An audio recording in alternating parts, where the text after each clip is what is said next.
Crystal Palace have just been demoted from the Europa League to the Conference League.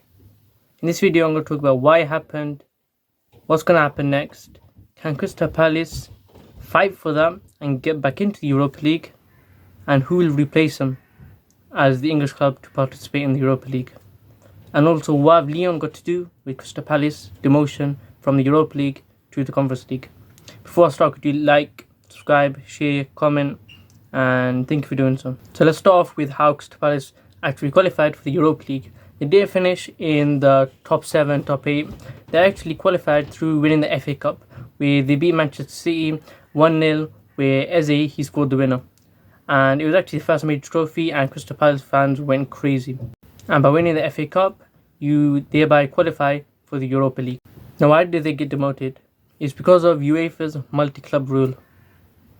Now, if you don't know what the UEFA multi-club rule is that if it's a person or a group has a majority ownership / power over 2 clubs, they can't play in the same European competition.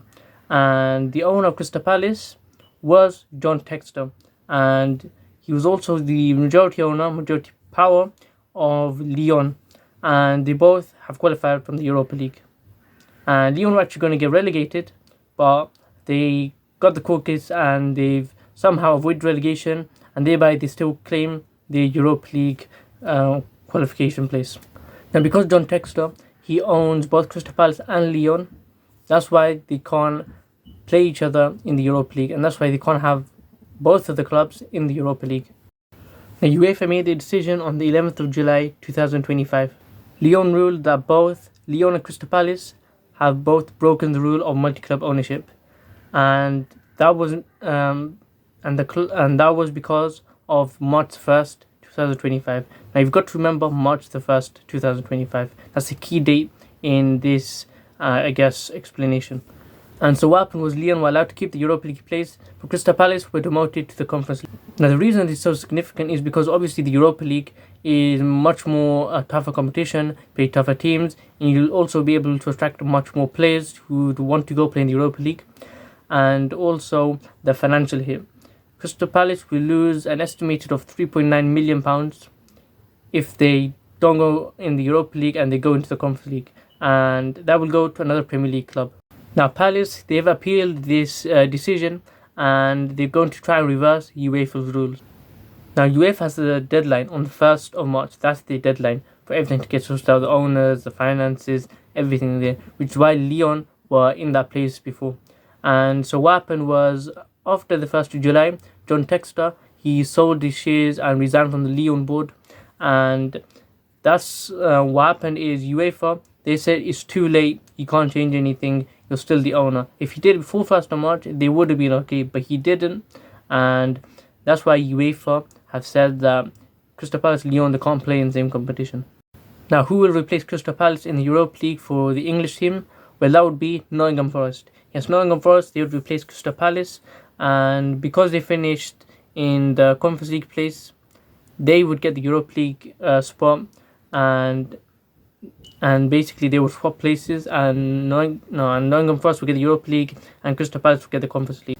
Now, what do I think? Do I think it's fair? I don't think it's fair, to be honest, because he did sell his shares. John Textor is not the owner, and I know it's too late, it went past the deadline, but I think that it's quite unfair on the Crystal Palace fans, and he's not there anymore, John Textor, for Lyon. He's really hating Lyon. He's the most hated guy in Crystal Palace area, probably. And generally, it's quite unfair because the Crystal Palace fans, they don't deserve this. And he's not the owner of Lyon. He doesn't work there. He's not on the board. So I think it's quite unfair now for Crystal Palace not to be in the Europa League. And that's my opinion. And now, playing in the Conference League for an English team, you're pretty much going to win it. It's pretty hard to lose the Conference League unless you're Tottenham.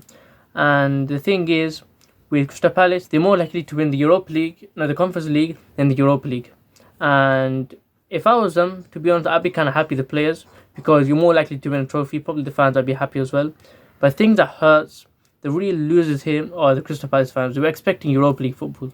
They're going to expect to play against big clubs. Now they're going to play against small clubs but at least they're more likely to win the competition than the Europa League. They probably would have got knocked out in the quarterfinals, semi-finals.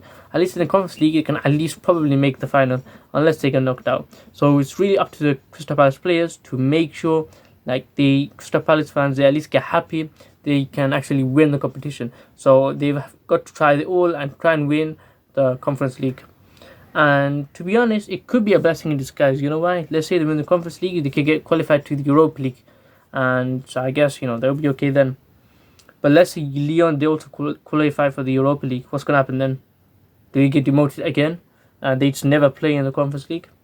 And then do Crystal Palace become like infinitely in the Conference League forever? Do they never get to the Europa League or the Champions League? Is that how it works? Or is it that they win the Conference League 2 times because Lyon was in, and then they can get into the Champions League? What happens here? Now, it's really hard for Crystal Palace, and I hope they actually get in the Europa League, because it's so hard that it really loses their other fans. They're missing out here. And what else I want to talk about in this video is Man City as well. Man City, they've had 115 charges since like 3-4 years ago. How have they not been punished yet? And it's very hard to do this in Crystal Palace. They did this on Nottingham Forest, that they gave them a points deduction. And I think there's someone else that gave point deductions to Everton, gave them point deduction. And they should really do something to Man City, because it's getting out of hand that all these other smaller clubs are having this happen to them. If you like, comment, share and subscribe, and thank you for watching.